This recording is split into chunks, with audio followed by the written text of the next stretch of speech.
Halo, selamat malam pemirsa. Pembinaan anak bermasalah yang digagas oleh Gubernur Jawa Barat Deddy Mulyadi ini sudah dimulai sejak 1 Mei 2025 lalu.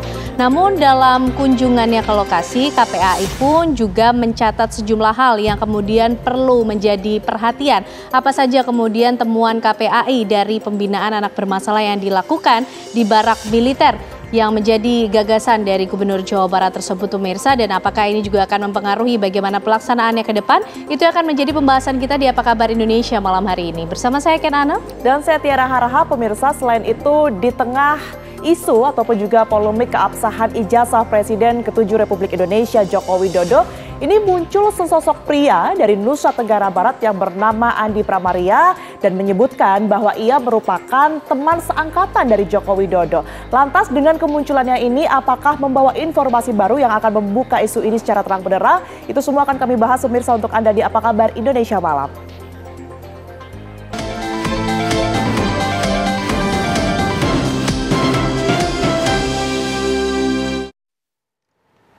Kecelakaan maut terjadi di perlintasan palang pintu kereta api stasiun Magetan, Jawa Timur. 2 kereta api Matarmaja dan Malioboro Express terlibat insiden dengan 6 pemotor. 4 orang dilaporkan tewas di lokasi kejadian, sementara 3 lainnya mengalami luka berat.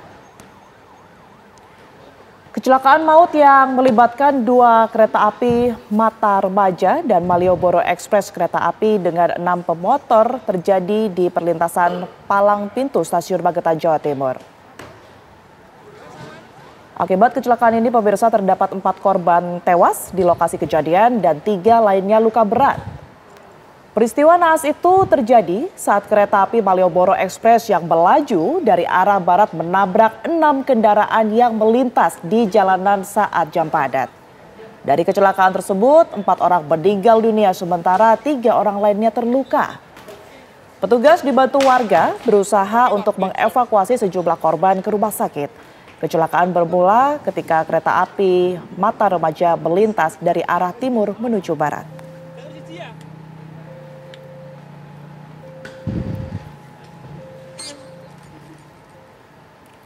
Petaka terjadi sesaat setelah kereta api tersebut melintas, pemirsa, di mana tiba-tiba palang perlintasan terbuka. Itu informasi yang telah kami hadirkan sesaat lagi.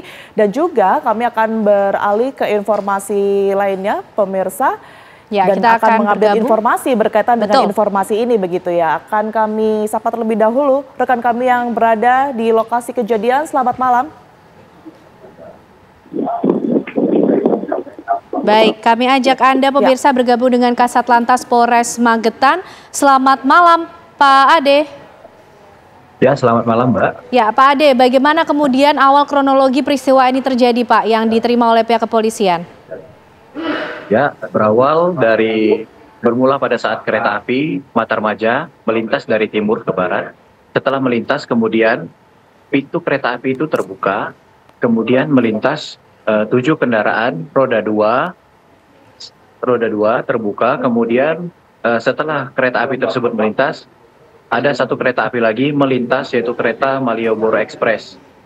Kemudian setelah itu terjadinya kecelakaan di TKP, yaitu di perlintasan kereta api Barat, Kecamatan Barat, Kabupaten Magetan tersebut. Baik, kami perbarui informasi berkaitan dengan korban ya, Pak Kapolres. Ini sudah ada berapa korban yang kemudian ini untuk diakibatkan atas kejadian ini? Oke, untuk saat ini korban yaitu 4 meninggal dunia, kemudian 4 luka-luka. Oke. Pak Kasat Lantas, bagaimana kemudian kondisi palang pintu kereta pada saat peristiwa terjadi? Apakah juga sudah dilakukan pemeriksaan? Adakah kesalahan prosedur ataupun tidak berfungsinya alat-alat yang seharusnya ini bisa digunakan dengan optimal untuk mencegah terjadinya peristiwa kecelakaan ini? Pada saat sebelum kejadian, palang kereta api tersebut berfungsi dengan normal. Namun pada saat kereta api pertama melintas, itu terbuka. Setelah melintas itu palangnya itu terbuka. Namun tidak disangka bahwa ada kereta api selanjutnya yang melintas sehingga terjadilah kecelakaan tersebut. Untuk petugas palang kereta api tersebut sudah diamankan untuk dimintai keterangan. Baik, untuk saat ini sekitar lokasi kejadian ataupun juga TKP ini Pak, apakah bisa dilalui secara normal atau mungkin ada proses investigasi lanjutan yang mengharuskan lokasi ini untuk ditutup sementara? Ya, alhamdulillah setelah menjalani olah TKP, kemudian mengevakuasi korban dan mengamankan barang bukti, alhamdulillah perlintasan tersebut sudah dilalui secara normal. Oke. Artinya Pak Ade, apakah juga sudah diketahui apa yang kemudian menjadi penyebab utama dari peristiwa kecelakaan ini terjadi? Untuk penyebab peristiwa kecelakaan tersebut masih dalam proses penyelidikan. Nanti akan diinfokan lebih lanjut. Baik, terima kasih. Pak Ade telah bergabung bersama kami di Apa Kabar Indonesia Malam. Sehat selalu. Kita ke informasi selanjutnya pemirsa, di mana Jaksa Penuntut Umum mengungkapkan dugaan jatah sebesar 50% untuk Budi Aristiadi, mantan Menteri Komunikasi dan Informatika terkait mafia akses judi online. Dugaan itu disampaikan jaksa dalam surat dakwaan saat persidangan yang digelar di Pengadilan Negeri Jakarta Selatan pada Rabu 14 Mei 2025. Nama Budi Ari muncul ketika jaksa menjelaskan tentang peran terdakwa Zulkarnain Aprilintoni. Budi Ari disebut meminta Zulkarnain untuk merekrut orang yang akan bertugas mengumpulkan data website perjudian online. Selanjutnya, jaksa dalam dakwaan menyebut adanya praktik penjagaan situs judi online dilakukan dengan tarif 8 juta rupiah per situs yang dibagi antara terdakwa dan Budi Ari dengan alokasi 50% untuk Budi Ari. Kepala Pusat Penerangan Hukum Kejagung Harli Siregar menjelaskan, dakwaan jaksa soal aliran dana judi online kepada Budi Ari didasarkan pada rangkaian bukti yang diperoleh dalam proses penyidikan. Jika nanti dibutuhkan untuk dijadikan saksi, maka jaksa penuntut umum akan menghadirkan di persidangan. Sementara itu, Kepala Kantor Kepresidenan Hasan Nasbi menyatakan pemerintah menghormati proses hukum yang berlangsung dan menegaskan tidak akan melakukan intervensi terhadap proses hukum yang sedang berjalan. Nah, berkas perkara disusun oleh penyidik berdasarkan bukti-bukti yang diperoleh dalam proses penyidikan. Itu dulu prinsipnya. Nah, tentu dalam kaitan perkara ini kan ada beberapa orang yang sudah statusnya menjadi terdakwa. Ya, yang kedua, tentu pertanyaannya adalah apakah yang bersangkutan termasuk menjadi saksi dalam berkas perkara, ya. Itu yang harus kita cek, ya. Kalau yang bersangkutan masuk menjadi saksi dalam berkas perkara ini, tentu penuntut umum selaku pihak yang dibebankan pembuktian, ya, sebagai pemilik perkara, tentu ya bisa saja memanggil yang bersangkutan itu sebagai saksi untuk diperiksa di persidangan, begitu. Nah, itu dia. Nah, tetapi kalau yang bersangkutan tidak masuk di dalam berkas perkara dalam daftar saksi misalnya, maka itu dikembalikan kewenangannya kepada majelis hakim untuk menilai apakah harus dimintai keterangan atau tidak, ya. Nah, jadi ini sedang berproses. Nah, kemudian seperti yang saya sampaikan bahwa tentu dasar dari penuntut umum menyebutkan pihak-pihak itu dalam surat dakwaannya didasarkan pada fakta-fakta yang ada di dalam berkas perkara. Masih penyebutan aja di dalam proses hukum kan, jadi artinya beliau sendiri juga belum ada proses hukum apa-apa kan gitu. Jadi ya kita pantau saja, kalau dari kita sih mantau aja. Kalau pada akhirnya dipanggil seperti apa, Pak? Ya ikuti aja prosedur hukum. Ya kita kan nggak mengintervensi proses hukum. Makanya saya bilang yang salah akan kelihatan salah ketika proses hukum ini berjalan. Yang tidak salah juga jangan dipaksain bersalah. Yang tidak salah juga akan kelihatan tidak bersalah kalau dalam proses hukum kan gitu. Pengadilan Tipikor menggelar sidang perdana terhadap Rudi Suparmono, mantan Ketua Pengadilan Negeri Surabaya. Jaksa penuntut umum akan membacakan surat dakwaan terhadap Rudi dalam kasus dugaan penerimaan suap vonis bebas Ronald Tanur. Dalam persidangan, Rudi Suparmono didakwa menerima suap atau gratifikasi dari Lisa Rahmat sebesar $43.000 Singapura atau 511 juta rupiah dalam perkara vonis bebas Ronald Tanur. Hadiah diberikan supaya Rudi bisa menunjuk majelis hakim perkara pidana Ronald Tanur sesuai keinginan pengacara Ronald Tanur, Lisa Rahmat.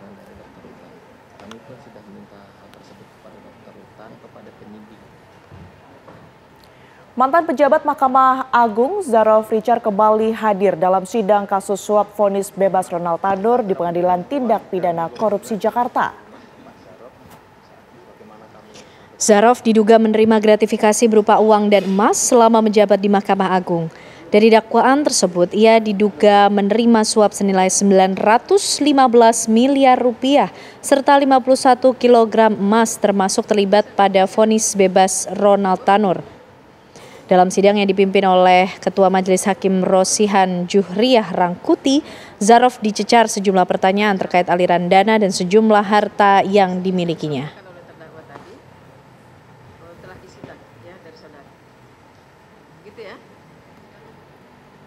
Kami ajak Anda pemirsa bergabung dengan rekan kami, ada Shena Damayana yang sudah berada di Pengadilan Tipikor Jakarta. Selamat malam Shena, bagaimana jalannya agenda sidang dari Zarov Richard hari ini?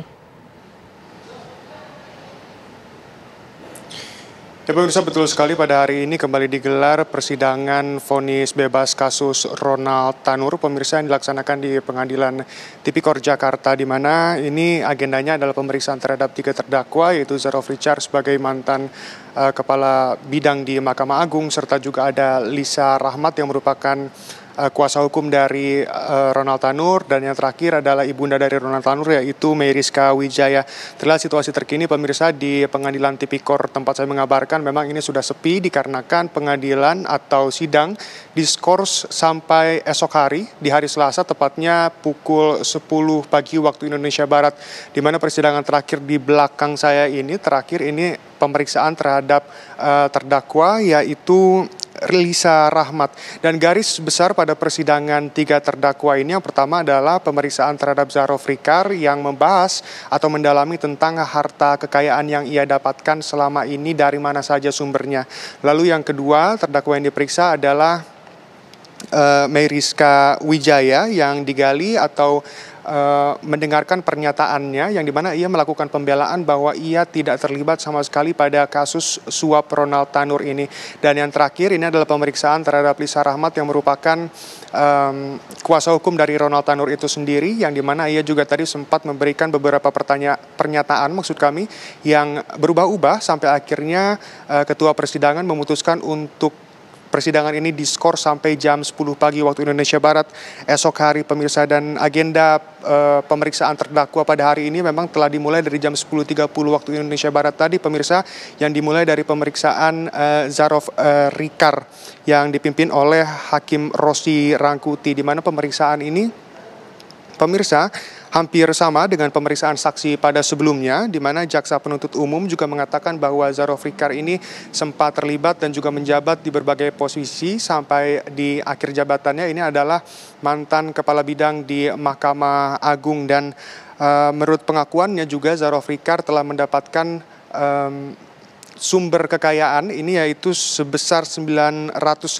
miliar dan 51 kilogram emas, yang dimana singkatnya pemirsa sebenarnya Zarov Richard ini terlibat dalam beberapa kasus, bukan hanya dalam vonis bebas Ronald Tanur saja, tetapi juga ada beberapa perkara yang juga ia ikut terlibat seperti makelar emas, lalu juga makelar batu bara yang ada di daerah Papua, dan juga tentunya ini telah diakui oleh Zarov Richard itu sendiri selama tadi di persidangan. Dan sebelumnya pemeriksaan saksi mahkota pemirsa ini telah dilakukan pada 2 pekan yang lalu, di mana Zarov dan Meriska ini telah diperiksa atas kasus atau perkara dari Lisa, yang dimana pada Mei Lisa juga dicecar pertanyaan atau pemeriksaan sebagai saksi, di mana ini lebih didalami tentang dari mana saluran atau aliran dana terhadap Zarov Richard itu sendiri.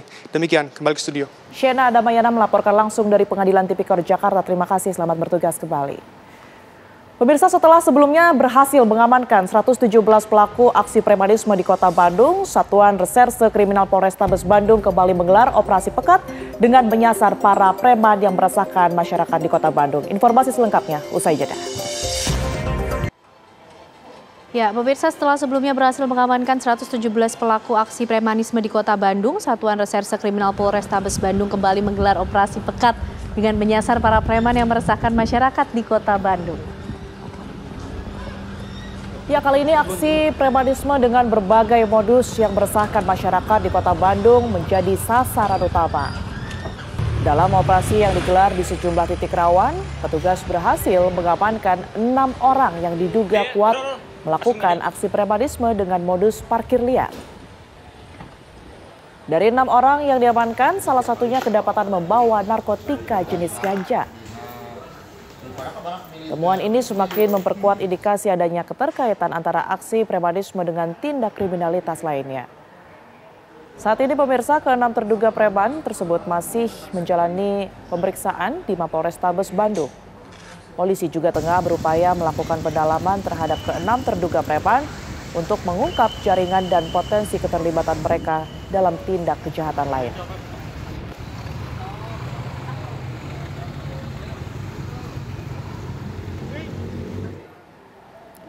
Berantas premanisme, Kepolisian Polres Kota Mobagu, Sulawesi Utara mengamankan sekelompok warga yang bekerja sebagai juru parkir liar. Sekelompok warga ini diamankan setelah adanya laporan warga terkait aktivitas mereka yang meresahkan. Diduga sekelompok warga ini sering meminta imbalan tidak resmi kepada setiap pengendara yang parkir kendaraan di pertokoan yang ada di beberapa lokasi Kota Mobagu. Kabak Ops Polres Kota Mobagu, Kompol Jendri Lewan menegaskan pihaknya telah menyiapkan sebanyak 50 personil untuk melakukan operasi memerangi premanisme yang ada di wilayah hukum Polres Kota Mobagu.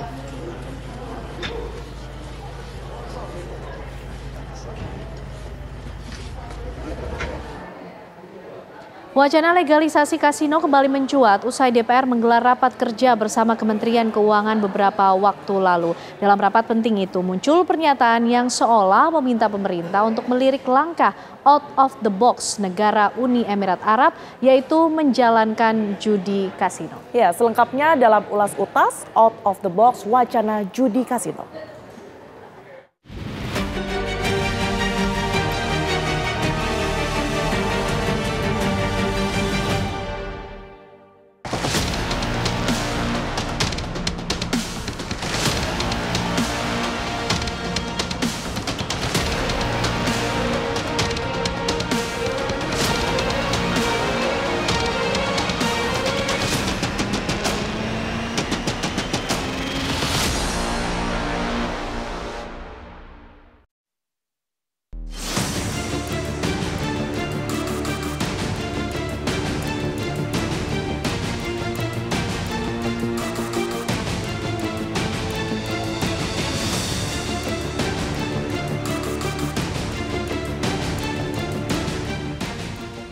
Lagi-lagi, wacana soal membangun kasino atau tempat perjudian legal di Indonesia kembali mencuat. Kali ini, isu yang kerap menuai kontroversi itu berhembus dari ruang rapat Gedung Wakil Rakyat di Senayan, Jakarta. Hari itu, 8 Mei 2025, Komisi 11 DPR RI menggelar rapat kerja bersama Dirjen Anggaran Kementerian Keuangan. Mereka membahas tentang potensi sumber baru selain sumber daya alam untuk penerimaan negara bukan pajak atau PNBP. Melihat kondisi keuangan negara yang sedang berat, berbagai pertanyaan dan usulan pun dikumandangkan para anggota dewan. Salah satunya tentang kasino legal yang katanya mau dibuka di negara Uni Emirat Arab. Mungkin ada extra effort juga untuk mengingatkan KL-KL yang bersangkutan untuk mulai menggenjot sektor non-SDA-nya. Ya mungkin akan terlihat ada kenaikan di sektor lainnya, Pak. Gitu. Kita kan kaya sekali juga dengan alamnya, Pak ya. Gitu. Jadi ya mohon maaf nih, bukannya mau apa-apa, tapi UAE kemarin udah mau jalanin kasino, Pak. Coba negara Arab menjalanin kasino itu kan maksudnya mereka out of the box banget gitu ininya, apanya lembaga dan KL-nya lainnya kan out of the box. Nah kita juga pasti punya tuh out of the box. Mohon maaf apabila ada salah-salah kata. Sekali lagi wassalamualaikum warahmatullahi wabarakatuh. Waalaikumsalam. Terima kasih. Jadi out of the box ya. Apa tadi? Kota judi apa tadi? Lirikan pada legalisasi kasino itu sontak menjadi sorotan publik dan menuai reaksi beragam. Salah satu yang menarik perhatian adalah cuitan mantan Menteri Kelautan dan Perikanan Susi Pujiastuti di akun media sosial pribadinya. Susi seperti mendukung pelegalan kasino karena menurutnya dampak negatif kasino lebih mudah terukur. Namun, ia meminta judi online dan pinjaman online harus dihentikan. Wacana membawa kasino menjadi legal seperti di negara-negara lain sebenarnya bukan kali ini saja menyeruak. Tahun 2024 lalu, sejumlah pengusaha Indonesia juga pernah melempar usulan untuk membuat kasino di lokasi wisata di wilayah Pulau Bali. Sebenarnya alternatif penerimaan negara itu kan banyak ya, selain dari sektor kalau tadi mungkin bicara hiburan ya, masih banyak yang pariwisata non-judi ya, misalkan bagaimana kita mengembangkan ekonomi wisata halal, ekonomi wisata budaya, event internasional, dan sebagainya. Dan itu belum banyak digarap. Kalau mau belajar dari Malaysia, dari Thailand ya, kayak di Genting kan juga ada kawasannya ya, kawasan yang sudah dilokalisir, kemudian di situ juga dikendalikan ya, kemudian undang-undang pemerintah Malaysia juga mengatur aturan mainnya, dan memang tidak bisa kita menyamakan meskipun karakter kita hampir mirip ya Indonesia dengan Malaysia. Atas wacana kasino yang kembali muncul itu, Majelis Ulama Indonesia (MUI) bersuara keras. MUI menentang semua perjudian. Tak ada alasan membiarkan praktik judi meskipun dikemas dengan wujud dan tujuan ekonomi negara sekalipun. Judi apapun bentuknya, mau judi offline maupun judi online, itu terlarang secara syar'i. Bahkan perjudian itu menjadi salah satu yang disebut sebagai fahisyah ya, sesuatu yang buruk sekali. Karena itu diingkari dan juga dilarang di dalam agama.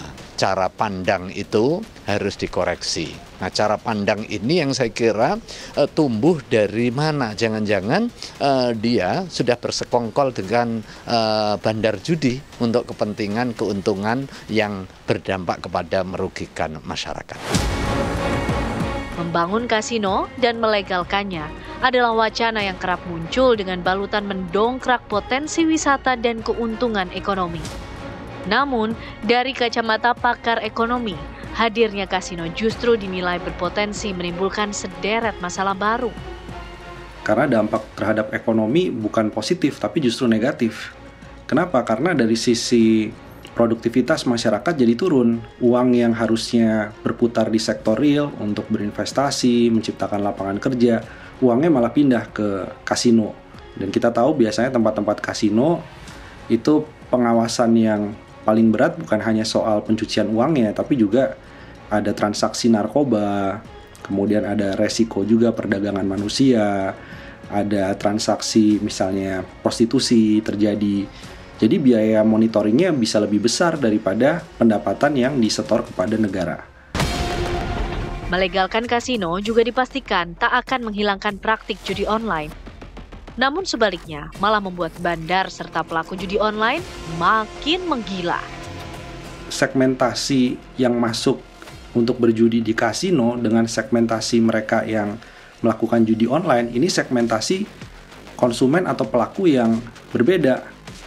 Jadi kalau di judi online ini sebagian adalah kelas menengah ke bawah. Sementara yang kasino ini golongan menengah ke atas. Jadi dengan adanya legalisasi kasino, belum tentu praktek judi online yang angkanya 1.200 triliun itu kemudian jadi berkurang. Dan jadi ada perpindahan kepada kasino, enggak. Yang terjadi adalah judi kasinonya yang meningkat, sementara judi online-nya itu juga semakin meningkat karena dianggap judi dilegalisasi oleh pemerintah. Sejarah mencatat, kasino memang pernah dibuka resmi di tanah air. Kala itu, tahun 1967, Gubernur Jakarta Ali Sadikin melakukan kebijakan legalisasi perjudian lantaran ketiadaan anggaran untuk membangun infrastruktur dan proyek besar. Kebijakan itu juga diambil agar perjudian tidak lagi dilakukan secara diam-diam. Jadilah lokalisasi perjudian di satu kawasan di Jakarta dengan harapan mendapat aliran dana dari hasil judi itu. Namun apa yang terjadi?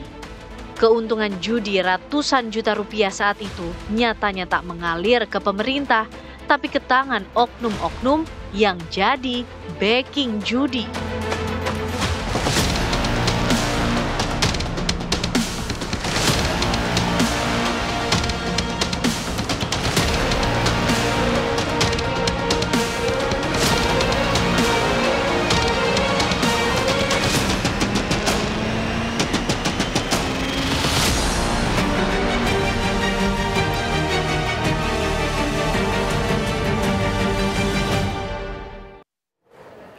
Pemirsa, program pembinaan anak berindikasi bermasalah yang digagas oleh Gubernur Jawa Barat, Deddy Mulyadi ini sudah berlangsung sejak 1 Mei 2025.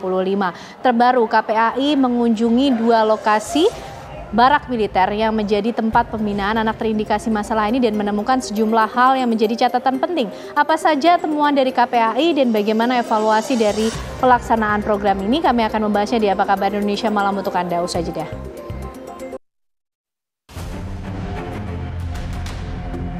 Program pembinaan anak terindikasi bermasalah yang digagas Gubernur Jawa Barat, Deddy Mulyadi, sudah mulai dilaksanakan bekerja sama dengan pihak TNI Angkatan Darat. Kodam 3 Siliwangi menyiapkan 2 lokasi, yaitu Barak Militer Resimen 1 Stira Yuda di Purwakarta dan Depo Pendidikan Bela Negara Rindam 3 Siliwangi di Lembang, Kabupaten Bandung Barat. Tercatat, 272 anak yang berasal dari berbagai sekolah menjalani program pembinaan secara militer selama 6 bulan ke depan. Terdiri dari 53 siswa SMA negeri, 6 siswa SMA swasta, 32 siswa SMK negeri, dan 15 siswa SMK swasta. Meski program ini dianggap cukup berhasil oleh sang gubernur, namun Komisi Perlindungan Anak Indonesia yang melakukan kunjungan ke 2 barak ini menemukan sejumlah hal yang menjadi catatan penting bagi pelaksanaan program. KPAI menyebut jika anak yang menolak untuk ikut pembinaan di barak terancam tidak naik kelas. Anak-anak yang masuk program ini juga tidak jelas kriterianya karena dipilih tanpa adanya asesmen psikologis, hanya berdasarkan rekomendasi guru BK. Alhasil, anak-anak yang mengikuti program ini merasa tidak tahu mengapa dikirim ke barak dan menjadi tidak betah. Belum lagi, KPAI menemukan ketidakseragaman program pembinaan dan kurangnya perlindungan terhadap anak, tidak hanya berpotensi melanggar hak anak. Mungkinkah temuan KPAI ini dapat menunda pelaksanaan program pembinaan yang digagas Deddy Mulyadi di Jawa Barat? Sementara, Deddy Mulyadi menargetkan 2.000 siswa dibina dengan anggaran mencapai 6 miliar rupiah.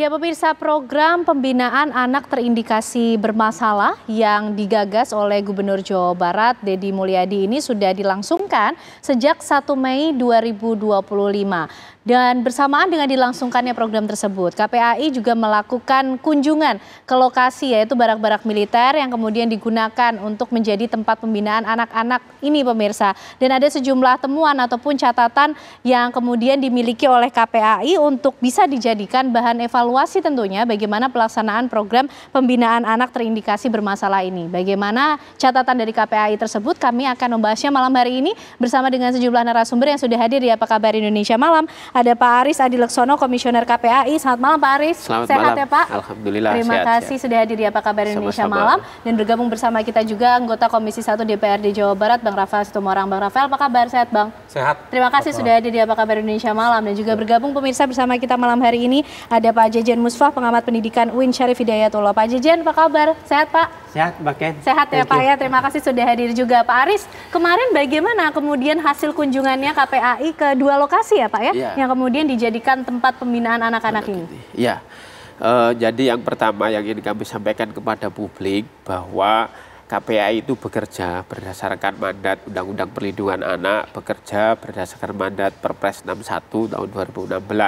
Salah satu tugas KPAI adalah melakukan pengawasan terhadap penyelenggaraan perlindungan program-program kebijakan perlindungan anak baik pemerintah pusat maupun pemerintah daerah dan juga memberikan masukan atas temuan-temuan hasil pengawasan. Ini perlu kami tegaskan di forum ini biar tidak tumpang tindih mana yang punya tugas layanan teknis ya, yaitu pemerintah daerah, mana yang punya tugas pengawasan, sehingga betul-betul program yang untuk anak ini bisa kemudian berjalan secara optimal sesuai dengan prinsip-prinsip perlindungan anak.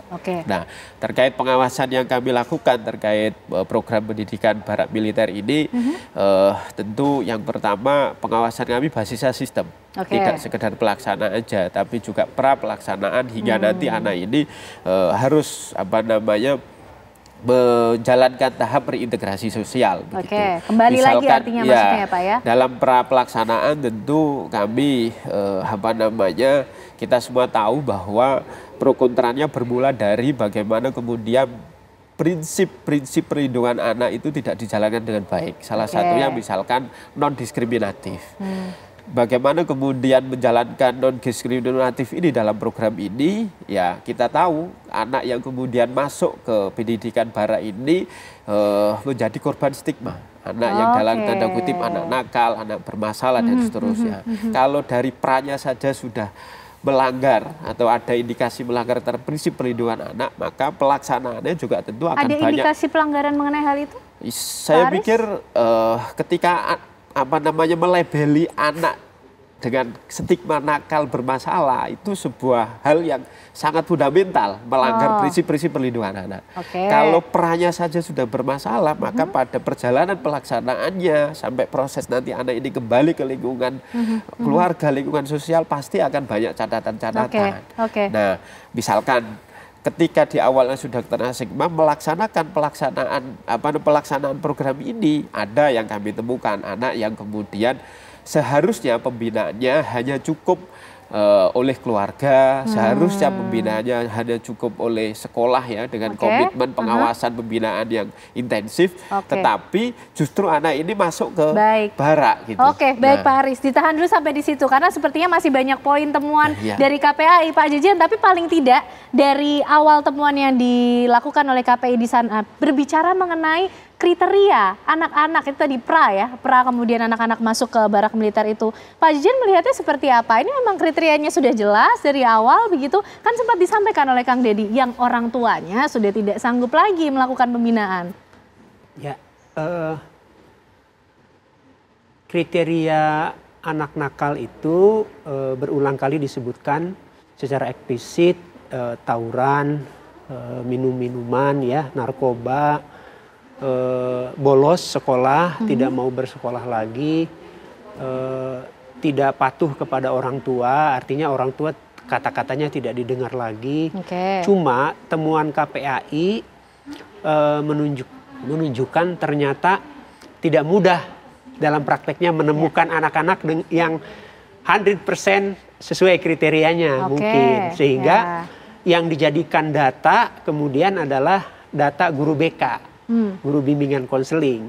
Saya kira memang yang paling tahu kondisi siswa-siswi kita adalah guru bimbingan konseling. Hanya saja mungkin ukuran anak nakal versi guru BK itu dalam kacamata KPAI mungkin kadarnya belum masuk kategori pendidikan di barak, tetapi masih bisa ditangani oleh sekolah. Saya ingin mengomentari tentang nomenklatur penggunaan definisi anak nakal. Andai pun kita ganti dengan anak spesial, itu tidak akan mengubah kondisi atau fakta bahwa mereka tawuran, bahwa mereka minum-minuman, bahwa mereka tidak mau bersekolah, bahwa orang tuanya sudah tidak tahu lagi harus dengan cara apa, sehingga berkenan menulis surat diserahkan ke pendidikan barak. Jadi itu kalau kita bicara mengenai kriterianya ya. Jadi menurut Pak Jejen kalau dari guru BK laporannya mengenai anak-anak ini itu sudah betul begitu, sudah berdasar begitu kan? Bang Rafael mengenai pelaksanaan mulai dari pelaksanaan ya masih berlangsung karena kita masih tunggu bagaimana kemudian nanti pasca pelaksanaannya ini. DPRD juga memonitor terus? Ya. Memang jujur saja DPRD tidak banyak dilibatkan lah dan tidak diajak bicara program pendidikan anak nakal ke barak militer. Jadi itu pertama. Yang kedua memang menurut kami program ini ujug-ujug muncul gitu loh. Tidak berdasarkan riset, tidak berdasarkan kajian yang komprehensif. Tapi sama sekali tidak adakah yang dikomunikasikan dari pihak Pemprov Jabar kepada DPRD? Sepanjang saya tahu ya tidak ada. Paling baru informasi, oh ini anggarannya dari Dinas Pendidikan 6 miliar. Tapi yang lain-lain enggak. Gitu. Ya, jadi harusnya menurut hemat kami memang ada kajian, ada riset yang cukup komprehensif. Apakah ini program ini tepat apa enggak untuk anak. Di Provinsi Jawa Barat, Pemprov itu punya OPD, itu namanya BP2D, Badan Penelitian dan Pengembangan Daerah. Saya tanya ke BP2D, ada nggak riset khusus urusan ini? Ternyata nggak ada. Gitu. Jadi menurut hemat kami seharusnya sih program ini dikaji lebih dalam. Dan yang sepengetahuan kami baca di Undang-Undang Sisdiknas belum dikenal. Kami Perda juga ada, Jawa Barat itu punya Perda penyelenggaraan pendidikan, nggak dikenal. Yang ada tuh dikenal program inklusif, program berkebutuhan khusus untuk yang difabel. Yang ini nggak ada. Maksud kita secara regulasi juga harusnya diperkuat dulu. Oke, baik pemirsa. Itu paling tidak kemudian laporan lah ya dari KPAI dan juga DPRD kemudian melihat bagaimana pelaksanaan dari program yang digagas oleh Gubernur Jawa Barat Deddy Mulyadi. Sudah 18 hari, paling tidak hampir 3 pekan ya, artinya program ini berlangsung. Apa kemudian temuan lainnya pemirsa, kami akan hadirkan untuk Anda sesaat lagi.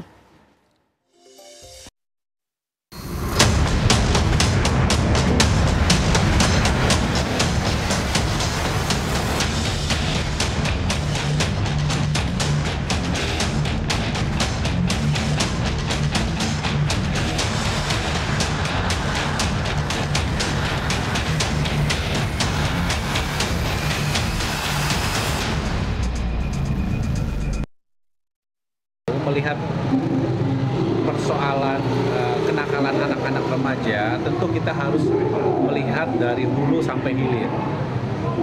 Anak-anak itu bisa disebut nakal, harus dilihat dulu apakah faktor lingkungan, apakah faktor keluarga. Nah, kalau saya menyarankan lebih baik kita selesaikan pada faktor lingkungannya. Misalnya keluarganya apakah memang ada masalah, kemudian apakah lingkungannya memang membentuk anak-anak itu menjadi dalam tanda kutip nakal. Ya, istilah nakal itu juga harus hati-hati kita menggunakannya karena itu menyangkut dengan stigmatisasi yang diberikan kepada anak. Ingat bahwa prinsip anak itu dilindungi. Ya.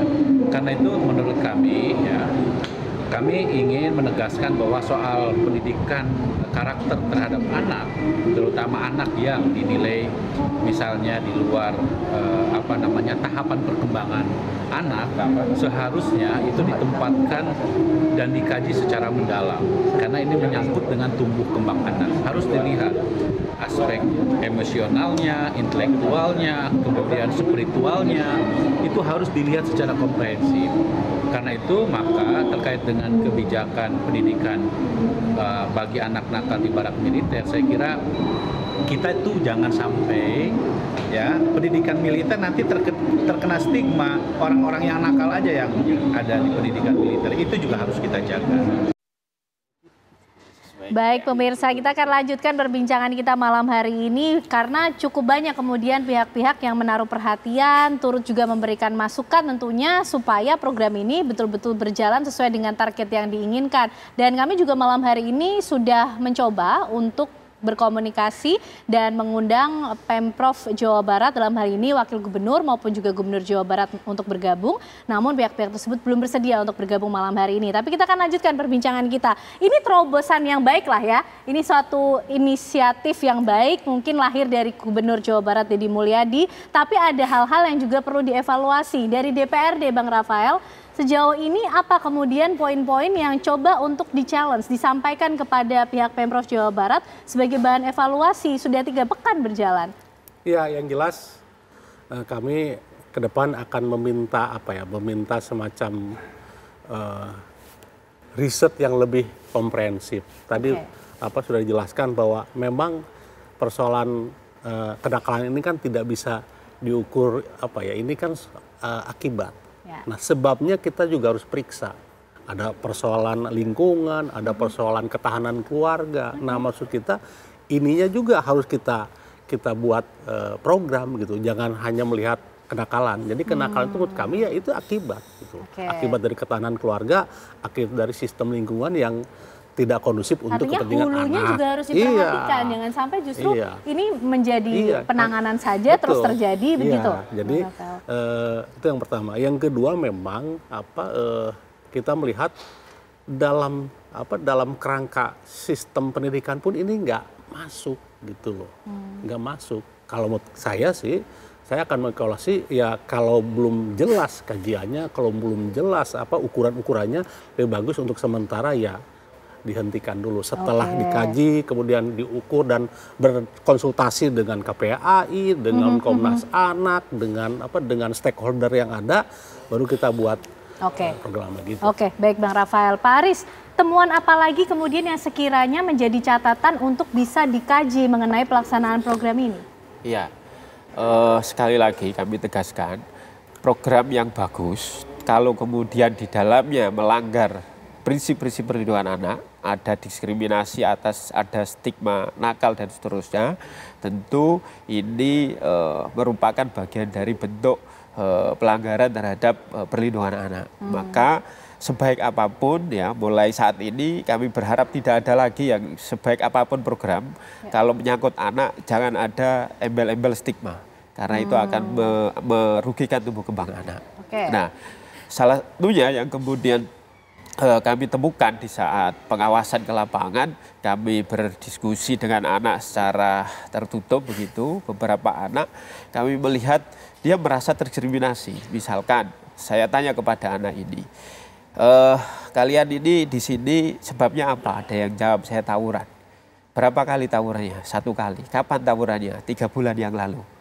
Terus yang kamu tawurannya karena apa? Ya karena dia melihat situasi keluarga, kemudian ya situasi pengasuhan dia nggak baik gitu, sehingga pelampiasannya bergabung dengan lingkungan yang negatif tadi, ikut temannya. Terus saya tanya, temenmu yang kamu ikuti itu ada nggak di sini? Tidak ada. Dia di mana? Ada di sekolah. Nah, dalam situasi yang begini, anak ini akhirnya mengikuti pendidikan di barak ini, merasa didiskriminasi. Kemudian dia merasa dipaksa. Merasa tidak berangkat dari kesadarannya. Kalau di dalam prinsip perlindungan anak, semua program menyangkut kepada anak harus mendengarkan suara anak. Kepentingan terbaik buat anak harus dijunjung. Kalau kemudian dia merasa diskriminasi, tidak didengarkan kasusnya seperti apa, baru tawuran, ya mohon maaf, itu tetap sebuah kesalahan buat anak itu. Tapi kalau cuma kemudian ikut 1 kali, kemudian yang ngajak malah justru tidak mengikuti pendidikan ini, anak ini akan merasa diskriminasi. Padahal kami ingatkan, di dalam surat edaran Pak Gubernur itu disebutkan, kalimatnya itu sering melakukan. Nah, tolak ukur sering ini kan harus menjadi acuan mestinya untuk menerjemahkan bahwa anak ini layak mengikuti pendidikan di barak militer atau tidak. Meskipun kami belum merekomendasi pola pembinaan karakter anak dengan ala barak militer itu tidak menjadi pilihan lah. Menarik nih bicara mengenai stigma tadi Pak Jajan. Lalu sistemnya seperti apa yang harus dilakukan sehingga tidak ada labeling, tidak ada stigma kepada anak-anak ini begitu? Baik, Baken, pertama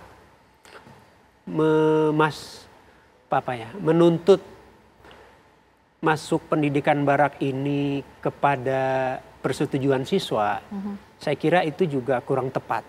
Karena apa? Karena perilaku anak-anak ini menunjukkan bahwa mereka belum dewasa dalam pengambilan keputusan. Pilihan-pilihan perilaku mereka yang kita sebutkan tadi sehingga menimbulkan istilah anak nakal atau apapun istilahnya, menunjukkan bahwa perlu intervensi dari orang tua, dari guru CQ, guru BK yang pada akhirnya tiba pada kesimpulan bahwa anak-anak tersebut layak quote and quote masuk ke pendidikan barak. Yang kedua, anak tidak betah di pendidikan barak. Saya kira itu wajar, sangat wajar karena mereka mengalami pola baru, kondisi baru, habituasi baru di mana itu sangat bertolak belakang dengan kultur kebiasaan mereka selama ini gitu. Jadi mereka ada yang tidak betah begitu. Kalau kita bicara sistem yang seperti apa, menurut saya yakin bahwa pendidikan terbaik adalah pendidikan pesantren, pendidikan berasrama, di mana dalam konteks keluarga tertentu itu anak-anak mendapatkan pengawasan 24 jam, mendapatkan kurikulum 24 jam, sehingga saya melihat pendidikan barak persis metodologi pendekatannya itu persis pendidikan berasrama atau pendidikan pesantren.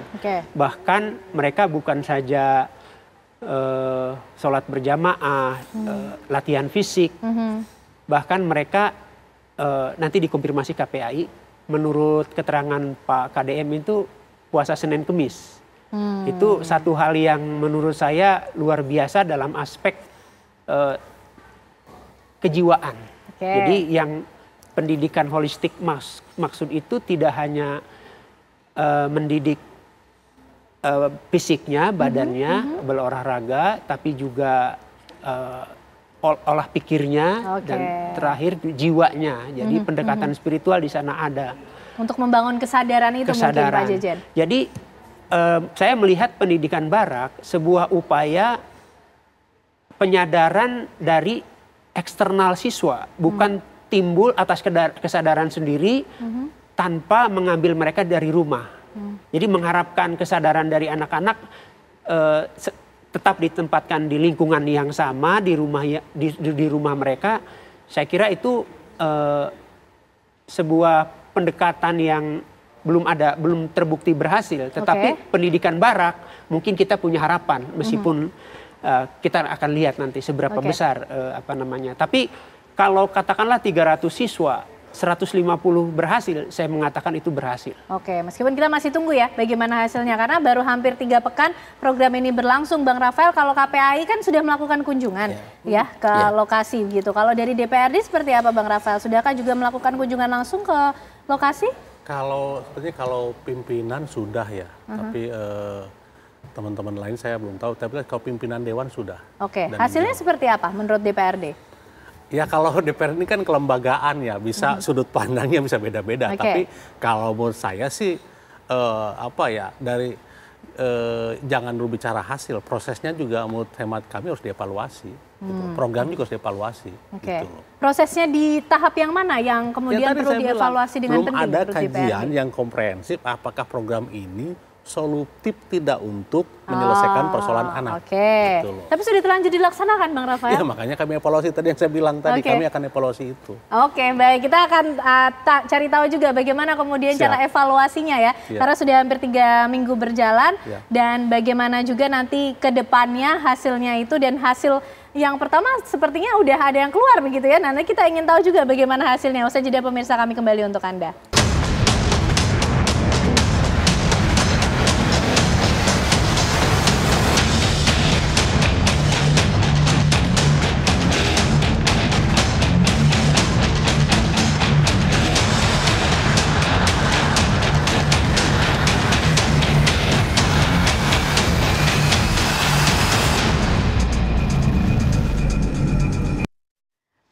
Baik pemirsa, kita akan lanjutkan pembahasan kita mengenai program pendidikan atau pembinaan anak yang terindikasi bermasalah yang kemudian diinisiasi oleh Gubernur Jawa Barat, Deddy Mulyadi.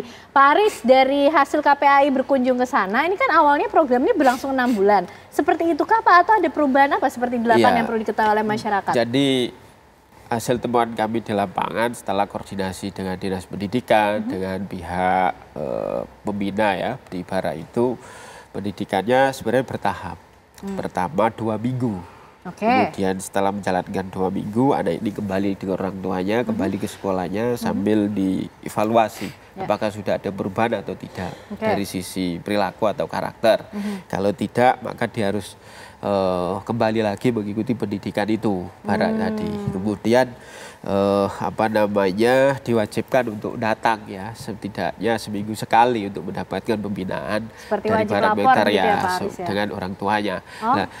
Dengan kondisi, dengan cara penanganan yang seperti itu saja, menurut saya sudah seakan-akan anak ini seperti halnya anak yang berhadapan dengan hukum kan, harus lapor, harus mendapatkan pembinaan seminggu sekali dan seterusnya.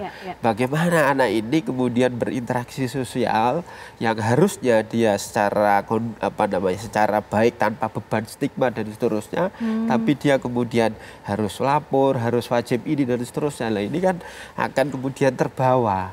lagi karena proses awalnya sudah tidak baik dengan stigma itu tadi. Makanya kalau tadi Pak Jejen bilang pendidikan barat ini sama dengan pendidikan pesantren, menurut saya tidak. Gitu. Jauh. Pesantren ini prosesnya panjang untuk merubah karakter anak. Kalau ini dengan cara-cara instan dan seterusnya yang belum tentu bisa belum tentu dipastikan bahwa dia nanti akan berubah ketika kembali ke keluarga, kembali ke sekolah, kembali ke lingkungan. Sementara ekosistem yang menerima dia setelah kembali belum siap. Keluarganya masih belum berdaya untuk ngasuh bagaimana layaknya tanggung jawab seorang orang tua, begitu. Iya. Kemudian lingkungannya masih belum kondusif untuk mendukung tumbuh kembangnya.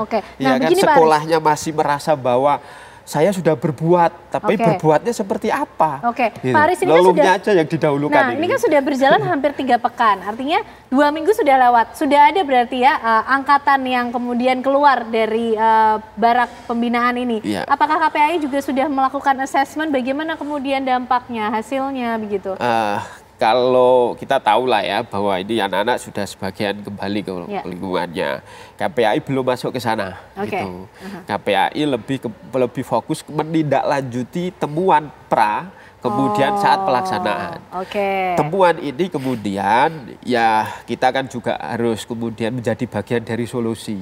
Jangan pro kontra ini kemudian terus menerus dan seterusnya. Karena ini sebenarnya sama-sama untuk kepentingan terbaik buat anak, merubah perilaku yang tidak baik menjadi lebih baik. Anak-anak yang perlu perlindungan khusus, perlakuan khusus. Tetapi KPAI dengan hasil pengawasannya akan mengajak kepada pemerintah daerah maupun pemerintah pusat. Kalau menyangkut anak itu hormati prinsip-prinsip perlindungan anak.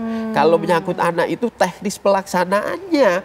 Bagaimana kemudian partisipasi anak digali sehingga dia ketika menjalankan itu basisnya kesadaran, ketika selama melaksanakan pendidikan itu dia kemudian berubah. Dan ekosistem perlindungan anak ini yang penting untuk kemudian diaktifkan. Gitu. Pemerintah hadir bagaimana ngajarin orang tua untuk mengasuh yang baik. Pemerintah hadir bagaimana sekolah itu tidak sekedar fungsi pengajaran, tapi juga mengedepankan fungsi konseling dan seterusnya. Kita tangkap poin utamanya karena ini programnya untuk anak-anak, tetap harus mengangkat tentunya apa yang menjadi hak anak di situ. Oke, Pak Aris, Pak Jejen, ini ternyata dari 6 bulan yang disiapkan, skemanya 2 minggu awal sudah bisa kembali ke lingkungannya. Nah, bagaimana kemudian mengukur efektivitas berjalannya program ini dari 2 minggu hasil tersebut? Ini sudah hampir 3 minggu. Sudah ada kemudian anak-anak yang keluar kembali ke sekolahnya, kembali ke lingkungan dan keluarganya. Ya, terlalu dini menjawab efektivitas program pendidikan barak. Tentu kita harus bersabar 1-2 minggu. Apakah tangisan anak-anak, anak-anak mencium kaki orang tua, anak-anak menangis, bersujud dan seterusnya, apakah itu indikasi keberhasilan pendidikan barak atau sebaliknya? Tapi saya ingin kasih catatan bahwa sesungguhnya keterlibatan TNI di dalam pendidikan bukan hal baru.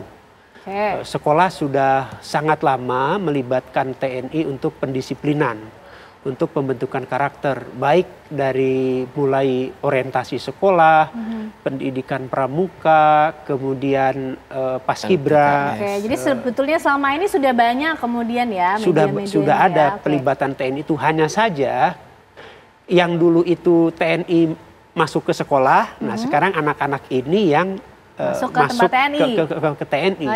Karena itu catatan KPAI bagi saya akan menyempurnakan pendidikan barak episode kedua, ketiga dan seterusnya. Karena targetnya kan bukan ratusan tapi ribuan dari KDM.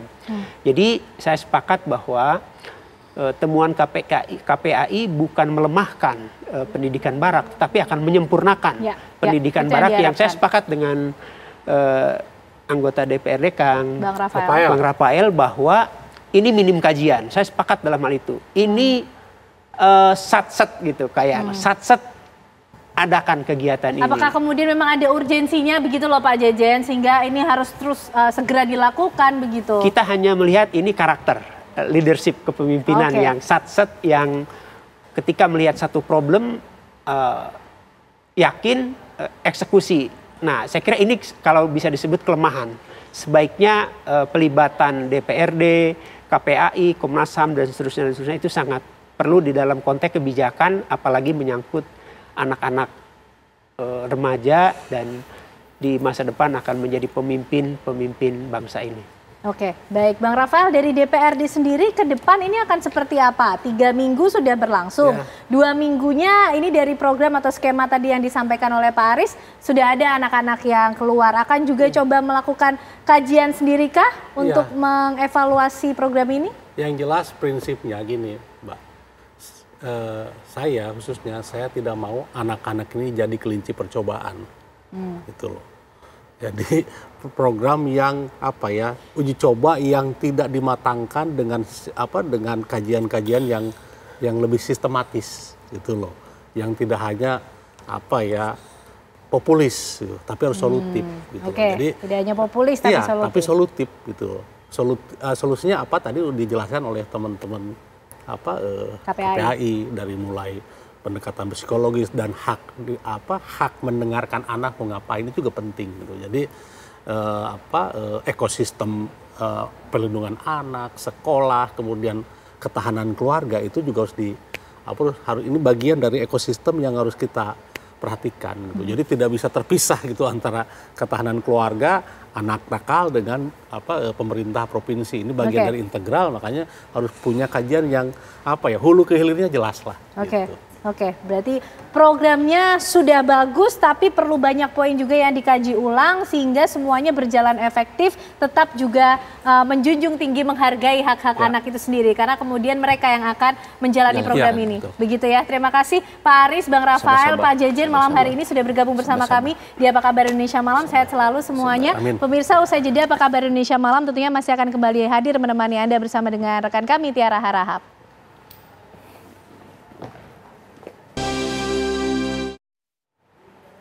Anda kembali di Apa Kabar Indonesia Malam, pemirsa. Kader Partai Solidaritas Indonesia, Dian Sandi Utama hari ini mendatangi Direktorat Reserse Kriminal Umum Polda Metro Jaya. Dian hadir untuk memberikan klarifikasi terkait laporan tudingan ijazah palsu Jokowi. Ia pun mengaku tidak mendapat perintah dari Ketua Umum PSI Kaisang Pangarep maupun Presiden ke-7 Republik Indonesia Joko Widodo untuk mengunggah ijazah Jokowi ke akun X pribadinya. Kedatangan Dian Sandi untuk panggilan klarifikasi terkait unggahan ijazah Presiden ke-7 Joko Widodo di akun X pribadi. Dian melakukan hal ini sebagai bentuk inisiatif bergerak atas nama pribadi. Berbekal riset yang dilakukan, Dian memberanikan diri untuk mengunggahnya karena merasa sedih ketika Jokowi dihina dengan tuduhan ijazah palsu. Ia pun menegaskan agar terus melawan siapa saja pihak yang melakukan penghinaan ini terhadap Jokowi. Kader PSI Dian Sandi Utama sebelumnya mengunggah foto ijazah Jokowi melalui akun X miliknya pada 1 April 2025. Dia juga melaporkan ke Barreskrim Polri atas tuduhan menyebarkan dokumen berupa ijazah milik seseorang tanpa izin pemilik. Dian dilaporkan oleh salah satu dosen dari Universitas Sumatera Utara berinisial YLH. Dian Sandi Utama dilaporkan pelanggar pasal 32 UU nomor 11 tahun 2008.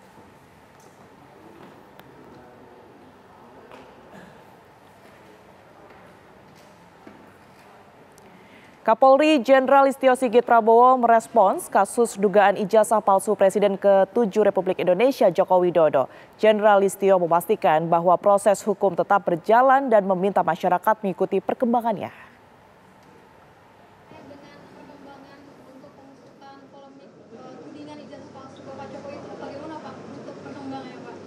Perkembangannya diikuti saja. Yang jelas proses berjalan. Terima kasih. Mirsa, satu persatu teman kuliah Presiden ke-7 Republik Indonesia Joko Widodo di Universitas Gadjah Mada bersuara di tengah polemik keaslian ijazah Jokowi. Seorang pejabat di lingkungan pemerintah Provinsi Nusa Tenggara Barat, Andi Pramaria, mengaku menjadi teman seangkatan Jokowi saat menempuh pendidikan di Universitas Gadjah Mada, Yogyakarta. Kesaksian Andi dibuktikan dengan terbitan ijazah kepunyaannya yang memiliki kesamaan ijazah Jokowi yang beredar. Selain itu, dokumen foto saat kuliah juga dimiliki oleh Andi. Andi pun masih ingat betul bahwa ia diwisuda bersama Jokowi. Andi menolak terlibat lebih jauh dalam proses hukum yang berjalan. Baginya pengakuan ini hanya sekedar meluruskan cerita dari perspektif orang yang pernah menjalani langsung masa perkuliahan bersama Jokowi.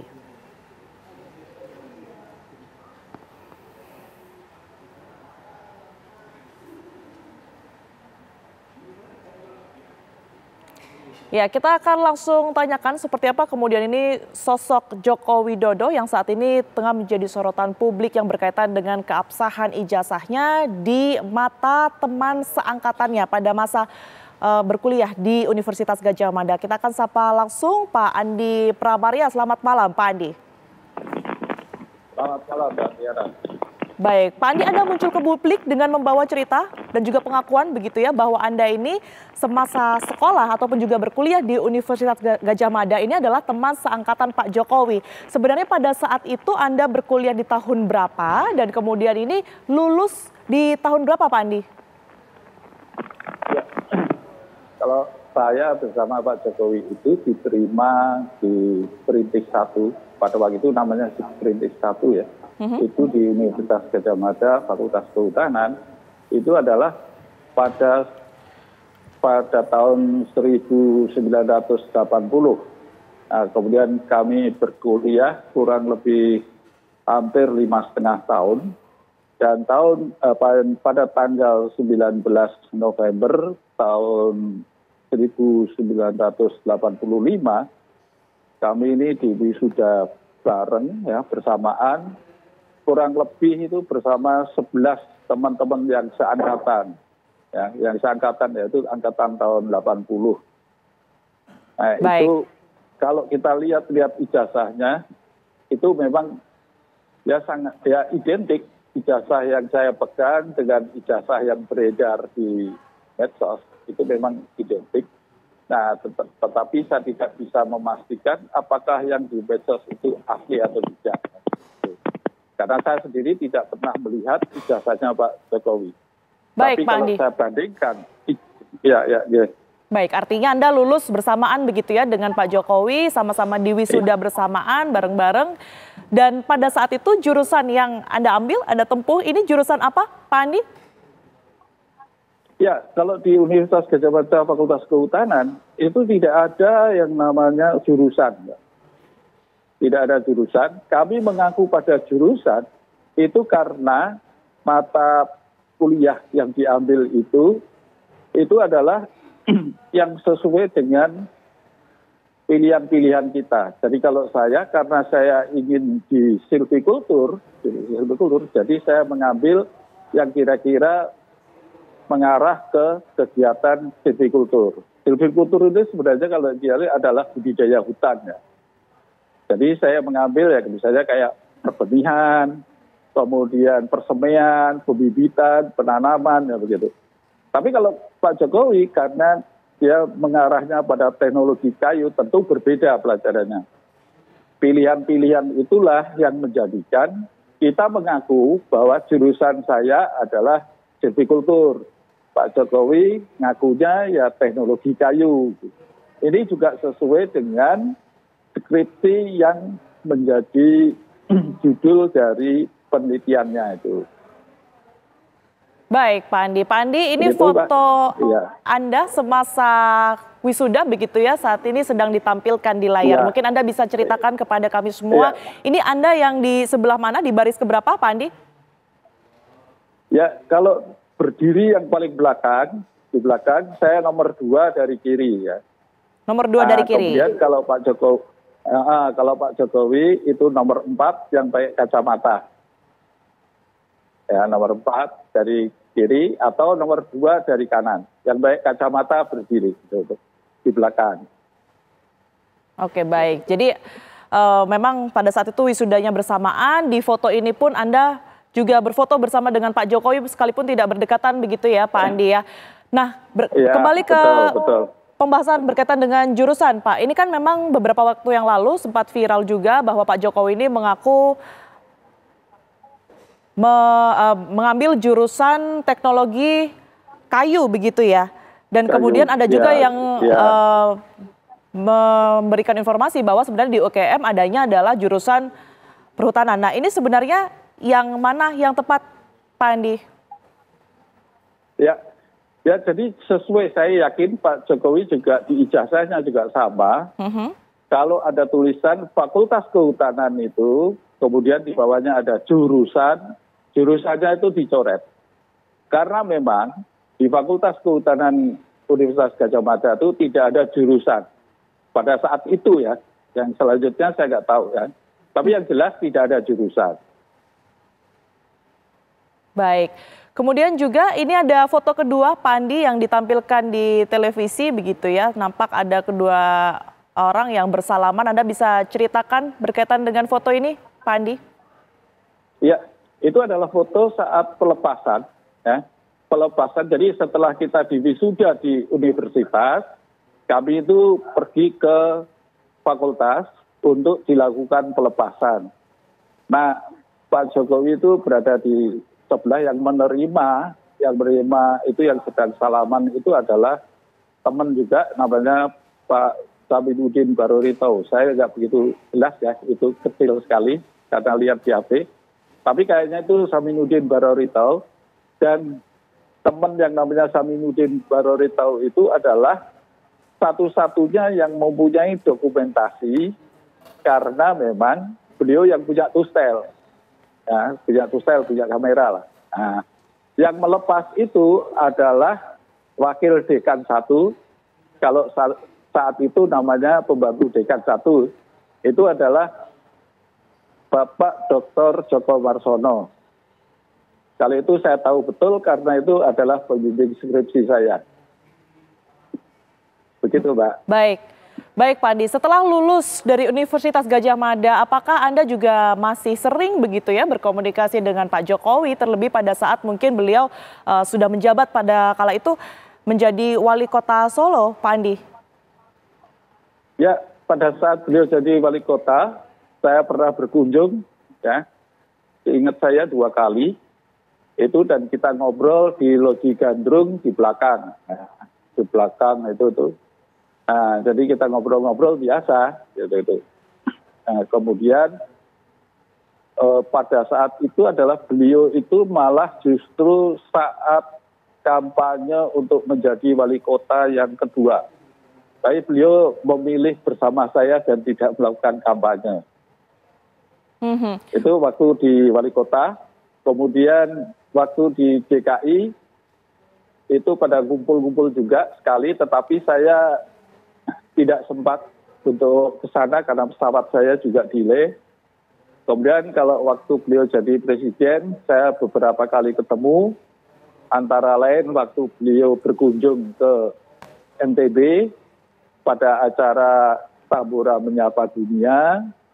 Kemudian pada saat Hari Pers Nasional, saya ketemu, tapi beliau kayaknya buru-buru. Kemudian saya juga pernah diundang ke istana sama beliau. Biasa ada reuni-reuni kecil. Itu tahun 2017 atau 18 gitu ya. Itu. Kemudian terakhir itu ya pada saat pernikahannya Mas Kaisang. Baik. Itu kebetulan saya diundang. Anda terbilang lumayan sering begitu ya Pak ya? Setelah lulus begitu masih berkomunikasi dengan Pak Jokowi. Bagaimana dengan teman-teman yang lain Pak Andi? Apakah juga masih sering berinteraksi, bertemu langsung bahkan dengan Pak Jokowi?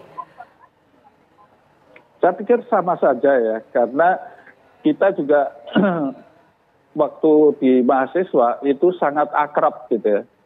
Ya jadi mungkin agak berlebihan juga keakraban kami itu gitu di antara tahun 80 sampai 85.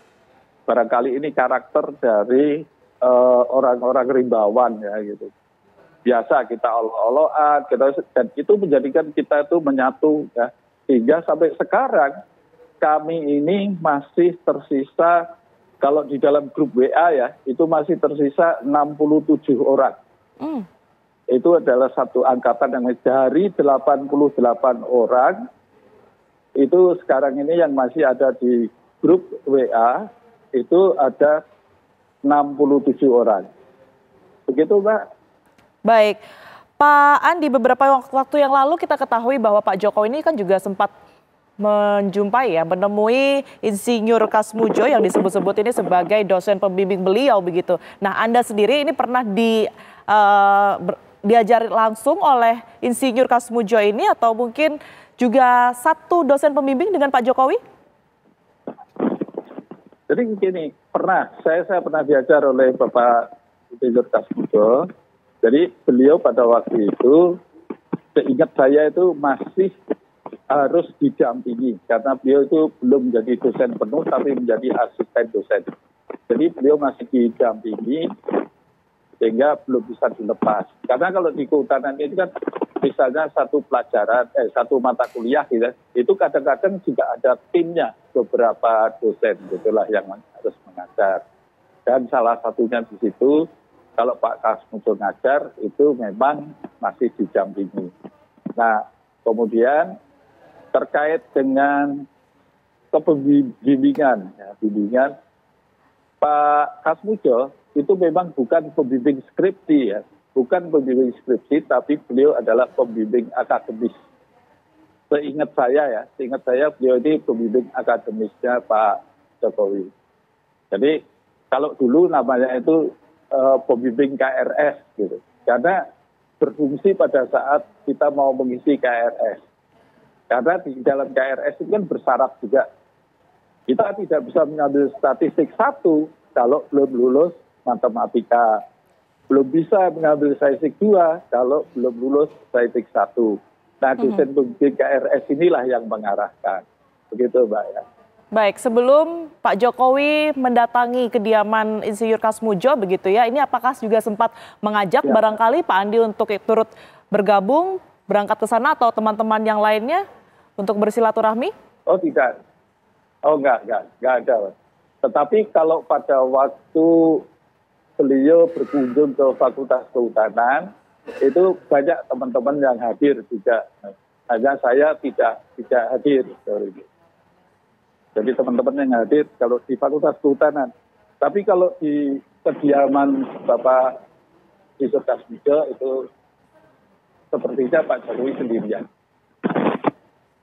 Baik, pada saat beliau menjabat sebagai pejabat baik itu wali kota, gubernur maupun juga presiden begitu sampai kemarin pada akhirnya sudah menyelesaikan masa jabatannya begitu ya. Ini nampaknya kali pertama Pak Andi, Pak Jokowi ini mendatangi salah satu dosennya begitu. Sebenarnya Anda melihat kedekatan antara Pak Jokowi dan juga Insinyur Kasmudjo selama berkuliah ini memang seperti apa? Karena kan kalau diinformasikan tadi ini sebenarnya hanya sebatas dosen pembimbing akademik begitu ya? Iya, betul. Kalau misalnya kedekatannya Mbak ya, bagaimana kedekatannya Pak Jokowi dengan Pak Insinyur Kasmudjo, barangkali ini yang tahu ya Pak Jokowi dan Pak Kasmudjo gitu ya. Tetapi yang saya tahu adalah memang Pak Kasmudjo itu sepertinya itu dulu pembimbing akademik. Ya, karena memang Pak Kasmudjo itu membidangi teknologi kayu. Gitu Pak. Baik. Kemudian untuk dosen pembimbing skripsi, Pak Andi, apakah juga Pak Andi ini tahu siapa kemudian ini dan seperti apa proses perjuangan Pak Jokowi dalam menempuh skripsi S1-nya di Universitas Gadjah Mada ini, Pak Andi? Ya, kalau penyusunan skripsinya, karena saya dengan Pak Jokowi itu sudah berbeda jauh, ya. Pak Jokowi itu dibimbing oleh pada waktu itu adalah Bapak Profesor Ahmad Sumitro. Nah, Bapak Sumitro yang kemudian beliau jadi dekan ya waktu itu. Nah, kalau saya kan tidak, saya dibimbing oleh Bapak Dr. Joko Marsono. Jadi agak berbeda. Jadi bagaimana interaksinya Pak Jokowi dengan Bapak Ahmad Sumitro gitu ya, saya nggak tahu itulah. Cuman memang karena di waktu itu yang namanya menyusun skripsi itu memang jatuh bangun Pak, gitu. Apalagi pada waktu itu belum ada komputer, belum ada internet, gitu kan. Jadi kalau sekali satu lembar kita dicoret, kita sudah nangis yang bisa sampai setengah malam gitu itu. Baik, Pak Andi. Dengan cerita, kemudian juga bukti-bukti foto yang Anda miliki, apa yang terlintas mungkin ya di benak Pak Andi setelah melihat polemik, bahkan banyak pihak publik yang meragukan keabsahan ijazah dari Pak Jokowi ini, Pak Andi? Nah, sepertinya begini, Mbak. Kami ini, kan kalau saya kan ada grup WA ya bersama teman-teman yang dikasih nama grup itu adalah Spirit 80. Ya. Itu kami itu ya seringkali diskusi dan sebenarnya kita itu ketawa saja gitu. Kok bisa gitu ya? Kenapa tidak pernah ditanya kami ini yang benar-benar kuliah bareng gitu. Kan kita ini yang tahu sejarahnya. Bagaimana beliau masuk, kemudian bagaimana beliau mulai, beliau kan juga naik gunung kan ke Kerinci itu. Kemudian bagaimana beliau menjadi teman-teman kalau di pas olok-olokan bagaimana gitu. Tapi kan kita nggak pernah ditanya-tanya begitu kan. Nah ini kan hanya malah justru diambil akhirnya ijazah yang dipermasalahkan. Kenapa tidak dipertanyakan benar nggak dia itu kuliah di sana gitu. Padahal di dalam pengumuman penerimaan mahasiswa itu masih ada bahwa memang Bapak Jokowi diterima pada waktu itu melalui Perintis 1. Baik. Nah, kemudian itu. Baik, Pak Andi, terima kasih banyak atas waktu dan juga kesempatannya untuk live bersama kami di Apa Kabar Indonesia Malam. Sehat selalu, Pak Andi. Ya, terima kasih, Pak. Assalamualaikum warahmatullahi wabarakatuh. Pemirsa, tim SAR gabungan dari Basarnas, TNI, dan Polri tengah melakukan pencarian intensif terhadap 19 orang yang hilang setelah banjir bandang dan longsor besar yang melanda kawasan distrik Catubo. Informasinya akan kami hadirkan usai jeda.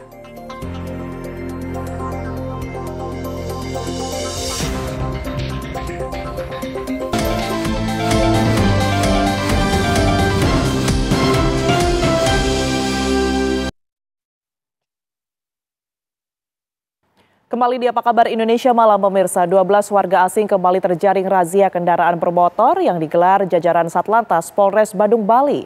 Mereka ditilang atas beragam pelanggaran saat berkendara motor di kawasan Mengwi dan Kuta Utara. Tindakan tegas kembali dilakukan jajaran Satlantas Polres Badung terhadap sejumlah warga asing. Kali ini sebanyak 15 kendaraan diamankan oleh petugas saat menggelar operasi di Mengwi dan Kuta Utara pada Rabu malam. 12 diantaranya adalah warga asing. Mereka ditindak karena melakukan beragam pelanggaran lalu lintas, diantaranya tidak membawa SIM, tidak menggunakan helm, dan menggunakan knalpot tidak sesuai standar atau knalpot brong. Wakapolres Badung, Kompol Taufan Rizaldi, menjelaskan kendaraan yang digunakan oleh para warga asing tersebut merupakan motor sewaan.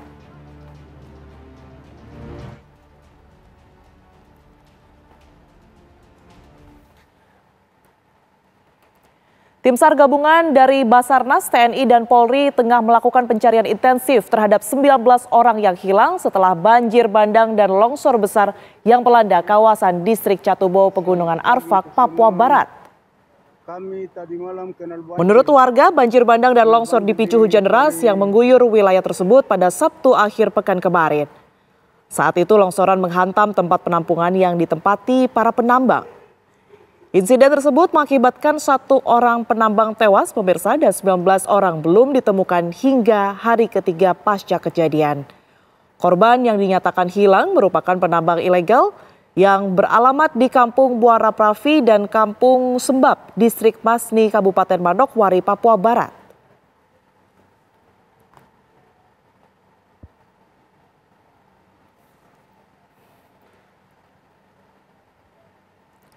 Baik, kita akan langsung tanyakan perkembangannya, pemirsa, bersama dengan Kabid Humas Polda Papua Barat, Kombes Pol Ignatius Beni Adi Prabowo. Selamat malam, Pak Kabid. Selamat malam, Mbak Tiara dan pemirsa TV One. Baik, Pak Kabid, informasi terakhir ini sudah ada 1 yang kemudian ditemukan meninggal dunia begitu ya dari penambang tersebut dan juga 19 orang lainnya masih dalam pencarian. Untuk data ini apa sudah ada perkembangan lebih lanjut, Pak Kabid? Ya, benar sekali Mbak Tiara. Bisa kami informasikan terkait dengan korban hilang yang 19 orang itu, memang satu sudah ada di foto yang dikirim oleh masyarakat, namun hari ini baru bisa dievakuasi bersama dengan tim SAR gabungan dari Basarnas, Kansar, dan TNI Polri yang turun ke lokasi hanyutnya korban banjir bandang ya. Itu ada 5 lainnya yang kemudian langsung dievakuasi menuju ke Rumah Sakit Bayangkara, Polda Papua Barat. 5 orang sudah tiba di Rumah Sakit Bayangkara pukul 19.00 dan 1 korban sudah dikembalikan ke pihak keluarga untuk dilakukan pemakaman. Untuk 5 orang saat ini sedang dalam proses identifikasi oleh tim DPI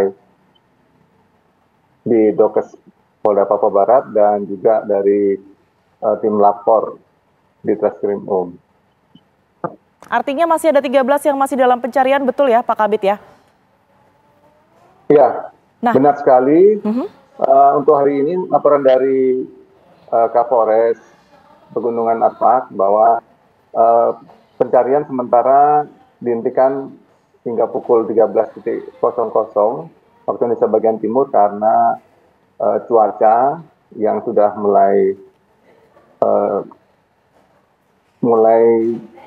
turun hujan juga, sehingga ini tentunya menjadi pertimbangan bagi tim SAR dan TNI Polri yang turun di lapangan untuk mengantisipasi agar tidak apabila ada longsor susulan maupun banjir bandang. Ini yang kita antisipasi untuk mereka menghentikan pencarian dan akan dilanjutkan pada besok. Baik, Pak Kabid, selain cuaca yang baru saja Anda sebutkan ya, yang kemudian ini bisa menjadi salah satu kendala begitu, apa kesulitan lainnya yang kemudian dihadapi oleh tim di sana dalam proses pencarian korban? Iya, bisa kami sampaikan, memang alam di wilayah atau di lokasi, yaitu di distrik Catubo yang masih jauh dari kota yang harus ditempuh 4 jam perjalanan darat. Dan untuk jalan menuju ke sana memang masih dalam untuk membuka jalur ke sana ya. Memang di sana sudah ada pemukiman distrik Catubo, namun belum mulus ya untuk jalan di sana, dan memang ada beberapa yang belum terfasilitasi oleh jembatan sehingga tim harus melewati derasnya sungai. Tapi memang itu yang biasa digunakan oleh kendaraan-kendaraan lajuran untuk dilewati dan memang bisa untuk dilewati demikian. Baik, tentu kita berharap agar pencarian besok berjalan dengan lancar dan ke-13 korban hilang ini segera bisa ditemukan. Terima kasih Kabid Humas Polda Papua Barat Kombes Pol Ignatius Beni Adi Prabowo telah bergabung bersama kami di Apa Kabar Indonesia Malam. Sehat selalu Pak Kabid. Baik, sama. Pemirsa, informasi tadi sekaligus menutup Apa Kabar Indonesia Malam hari ini. Saya Tiara Harahap. Dan saya Kenana, pemirsa pamit undur diri, namun sesaat lagi akan ada program spesial Kebangkitan Nasional akan hadir untuk Anda bersama dengan Celia Alessandra dan juga Maria Asegaf yang mengangkat tema mengenai saatnya bangkit, tak hanya mengungkit. Akhir kata pemirsa, kami dari Apa Kabar Indonesia Malam pamit undur diri. Terima kasih, selamat malam, sampai jumpa.